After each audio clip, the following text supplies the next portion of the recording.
Assalamualaikum warahmatullahi wabarakatuh. Halo teman-teman semua, perkenalkan nama saya Hafsa Nur Hasanah.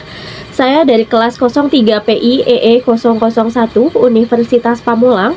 Pada kesempatan kali ini saya ingin memenuhi tugas dari Ibu dosen Chandra Abdillah SPD MPD. Dan pada kesempatan kali ini juga saya akan membahas tentang metode pembelajaran berkirim salam dan soal. Namun, sebelum kita membahas tentang metode pembelajaran untuk berkirim salam dan soal, saya ingin mengulas kembali dan mengingatkan kembali kepada teman-teman untuk materi kita sebelumnya, yaitu tentang pembelajaran kooperatif dan non-kooperatif. Sebelumnya, teman-teman semua di sini masih mengingat tidak tentang pembelajaran kooperatif dan non-kooperatif yang sebelumnya sudah saya jelaskan?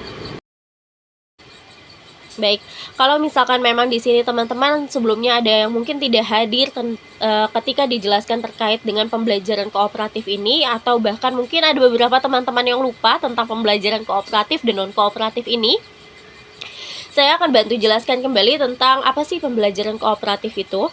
Pembelajaran kooperatif adalah suatu strategi pembelajaran yang terstruktur secara sistematis di mana siswa atau mahasiswa ini bekerja sama dalam suatu kelompok kecil. Suatu kelompok kecil ini biasanya terdiri dari 3-5 orang teman-teman. Fungsinya adalah supaya diharapkan daripada siswa atau mahasiswa sendiri di sini bisa menyampaikan pendapat atau menerima pendapat dari teman-temannya yang lain seperti itu. Dan di sini metode pembelajaran yang saya akan sampaikan yaitu berkirim salam dan soal itu berkaitan dengan pembelajaran kooperatif ini atau menjadi bagian dari pembelajaran kooperatif itu sendiri. Kemudian di sini saya juga akan menjelaskan tentang kalau misalkan pembelajaran non kooperatif itu apa. Baik, sebelumnya di sini saya sudah menjelaskan ya teman-teman terkait dengan pengertian pembelajaran kooperatif itu apa, lalu tujuannya seperti apa. Namun di sini teman-teman juga perlu ketahui, pembelajaran kooperatif tidak hanya membahas tentang pengertian dan tujuannya saja. Pembelajaran kooperatif dan non-kooperatif di sini memiliki karakteristik yang berbeda. Di sini saya juga akan menjelaskan beberapa karakteristik yang terdapat dalam pembelajaran kooperatif. Yang pertama adalah siswa belajar dalam suatu kelompok. Seperti yang sudah dijelaskan sebelumnya bahwa pembelajaran kooperatif ini terbentuk dalam satu kelompok yang terdiri dari 3-5 orang. Yang dimana kelompok kecil tersebut nanti mungkin bisa dipilih dari siswa atau dari siswanya sendiri atau dari guru yang menentukan kelompoknya masing-masing. Kedua, di sini siswa memiliki rasa saling ketergantungan. Seperti yang kita ketahui ya teman-teman terkait dengan pembelajaran kelompok, biasanya ada siswa yang berperan aktif dalam kelompok tersebut supaya tujuan yang ingin dicapai bisa segera terlaksana atau segera terselesaikan. Namun, tidak jarang juga teman-teman di sini seperti yang kita ketahui atau mungkin saya dan teman-teman pernah melakukan pekerjaan kelompok, ada beberapa anggota yang mungkin di sini hanya menumpang nama saja. Itulah rasa ketergantungan yang dimiliki ketika pembelajaran kelompok ini terlaksana. Ketiga, di sini adalah siswa belajar berinteraksi secara bekerja sama. Seperti yang kita ketahui, tujuan dari pembelajaran kooperatif ini memang kan siswa diharapkan bisa saling bahu-membahu dan gotong royong supaya terkait dengan tujuan atau tugas yang diberikan bisa segera terselesaikan. Seperti itu. Yang keempat, siswa dilatih untuk bertanggung jawab terhadap tugasnya. Di sini baik dari guru atau mungkin dari siswa sendiri diharapkan memiliki rasa tanggung jawab atas tugas yang telah diberikan supaya bagaimana menyelesaikan tugas ini secara tepat waktu dengan hasil yang baik. Itu mungkin nanti dibantu dengan karakteristik yang keempat ini. Siswa dilatih untuk merasa bertanggung jawab atas tugas yang telah diberikan. Seperti itu. Sebelumnya di sini saya harap dari teman-teman sendiri sudah mengerti ya terkait dengan pembelajaran kooperatif itu apa, karena sebelumnya juga sudah saya jelaskan terkait dengan pembelajaran kooperatif dan karakteristik dari pembelajaran kooperatif. Kita akan masuk terkait dengan pembelajaran non-kooperatif. Pembelajaran non-kooperatif sendiri di sini juga dikenal tidak terlalu efektif teman-teman, karena memang terkait dengan pembelajaran non-kooperatif ini tidak melibatkan kerjasama dengan siapapun.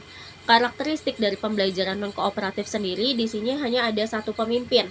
Kemudian kalau misalkan kooperatif tadi di sini adalah pembelajaran yang saling ketergantungan, kalau untuk pembelajaran non-kooperatif ini tidak adanya saling ketergantungan antara mungkin dari siswanya sendiri atau dari guru seperti itu. Kemudian kalau misalkan untuk pembelajaran non kooperatif ini biasanya hasil dari pembelajarannya ini hanya individu, evaluasinya pun individual, dan biasanya lebih terfokus dengan apa yang guru jelaskan saja. Tidak adanya komunikasi secara bersama antara dua arah seperti itu, karena memang di sini dari non kooperatif hanya mendengarkan atau di sini menyimak penjelasan-penjelasan dari pendidik atau guru saja seperti itu. Baik, saya rasa sebelumnya sudah cukup ya teman-teman terkait dengan pengulangan materi, yaitu tentang pembelajaran kooperatif dan non-kooperatif. Seperti itu. Di sini saya harap teman-teman bisa memahami dan mengerti apa sih pembelajaran kooperatif itu serta tujuannya seperti apa. Dan saya juga berharap di sini teman-teman bisa membedakan pembelajaran kooperatif dan non-kooperatif itu karakteristik perbedaannya seperti apa. Kemudian, di sini kita akan membahas kepada materi inti yang sebelumnya mungkin sudah saya bantu informasikan di awal video ini dibuat, yaitu tentang pembelajaran atau metode pembelajaran berkirim salam dan soal. Sebelumnya, teman-teman sendiri di sini apakah sudah ada yang pernah mendengar terkait dengan metode pembelajaran berkirim salam dan soal? Baik, saya bantu hitung ya. 1, 2, 3. Baik. Di sini mungkin teman-teman masih belum ada yang tahu atau bahkan belum pernah ada yang mendengar apa sih metode pembelajaran berkirim salam dan soal itu. Tapi mungkin di sini teman-teman juga sudah ada yang melakukan terkait dengan metode pembelajaran berkirim salam dan soal. Metode pembelajaran berkirim salam dan soal itu adalah salah satu model pembelajaran kooperatif yang mendorong siswa untuk membuat pertanyaan. Kemudian, pertanyaan tersebut dikirimkan antara satu kelompok kepada kelompok lain atau kelompok lawan yang disertai dengan adanya salam. Seperti itu. Jadi, di sini teman-teman sudah tahu ya bahwa ketika nanti metode pembelajaran berkirim salam dan soal ini nanti dilakukan, berarti metode pembelajaran ini masuk ke salah satu bagian dari pembelajaran kooperatif, yang dimana pembelajaran kooperatif ini kan dibentuk dengan suatu kelompok kecil yang terdiri dari 3 sampai 5 orang seperti itu. Jadi di sini teman-teman mungkin pernah tahu lagu atau yel-yel yang pernah saya bantu ingatkan kembali seperti yang makan apa sekarang makan apa sekarang. Nah, nanti akan dijawab dengan kelompok lawan seperti itu. Itu adalah salah satu metode pembelajaran berkirim salam dan soal. Kalau sebelumnya kita sudah membahas terkait dengan pengertian metode pembelajaran untuk berkirim salam dengan soal, saat ini kita akan membahas terkait dengan karakteristik metode pembelajaran berkirim salam dan soal. Sama seperti karakteristik pembelajaran kooperatif, yang dimana untuk metode pembelajaran ini nanti sebelum dilakukan atau sebelum dilaksanakan, dari siswa mungkin akan membentuk suatu kelompok kecil yang terdiri dari 3 sampai 5 orang. Kemudian yang kedua, mungkin dari kelompok tersebut akan ada rasa ketergantungan, yang dimana apabila mungkin dari pihak lawan memberikan pertanyaan kepada kelompok tersebut, di sini pasti ada pihak yang mungkin terus-menerus menjawab terkait pertanyaan yang diberikan dari lawan. Ketiga, pasti akan adanya kerjasama antar kelompok, yang dimana ketika ingin menjawab pertanyaan dari lawan, pasti nanti dari kelompok tersebut akan merembukan atau mengkomunikasikan jawaban apa sih nanti yang akan diberikan kepada lawan yang dikirim salam atau soal tersebut, seperti itu. Jadi untuk karakteristiknya mungkin nanti akan kembali seperti karakteristik kooperatif yang pertama atau pembelajaran kooperatif yang pertama, seperti itu. Saat ini kita akan membahas terkait dengan langkah-langkah metode pembelajaran berkirim salam dengan soal. Di sini untuk langkah yang pertama untuk memulai metode pembelajaran berkirim salam dan soal, pasti di sini guru atau siswa menentukan kelompoknya terlebih dahulu. Kedua, setiap siswa ditugaskan untuk membuat soal atau pertanyaan kepada pihak lawan. Ketiga, nanti dari perwakilan kelompok dari kelompok tersebut akan memilih perwakilan atau utusan yang melakukan pengiriman soal kepada kelompok lawan. Seperti itu. Lalu, kemudian yang keempat, dari kelompok sendiri mengerjakan soal yang dikirimkan dari kelompok lain atau dari kelompok lawannya. Yang kelima, dari setiap jawaban yang sudah dijawab oleh kelompok lawan akan dicocokkan dengan jawaban dari pengirim yang memang sudah disiapkan. Seperti itu. Itulah dari langkah-langkah. Dari sini saya akan menjelaskan tentang kelebihan serta kekurangan metode pembelajaran berkirim salam dan soal ini. Terkait dengan setiap metode pembelajaran, di sini pastinya memiliki kelebihan dan kekurangannya masing-masing teman-teman. Untuk metode pembelajaran berkirim salam dan soal ini, yang pertama, untuk kelebihannya pasti meningkatkan semangat belajar. Kita pernah mungkin ya teman-teman ketika melakukan pembelajaran kelompok atau melakukan pembelajaran di luar yang seperti biasa kita lakukan, pasti kita memiliki semangat yang lebih meningkat. Kemudian yang kedua, di sini kita bisa saling bertanya dan berdiskusi antar kelompok, sehingga untuk masalah atau tugas yang diberikan kepada kita itu lebih mudah terselesaikan atau bisa segera terpecahkan. Ketiga, di sini antar individu atau misalkan dari orang per orang dari anggota kelompok tersebut bisa bertukar pikiran, bisa menyampaikan pendapatnya. Dari anggota kelompok yang lain juga bisa menerima, oh pendapat ini yang lebih baik, seperti itu. Jadi kita di sini diberikan untuk berdiskusi atau berkomunikasi, membangun komunikasi yang baik antar masing-masing kelompok, tidak mengandalkan egonya masing-masing, supaya nanti terkait dengan jawaban yang diberikan atau yang ditujukan di sini bisa dipertanggungjawabkan.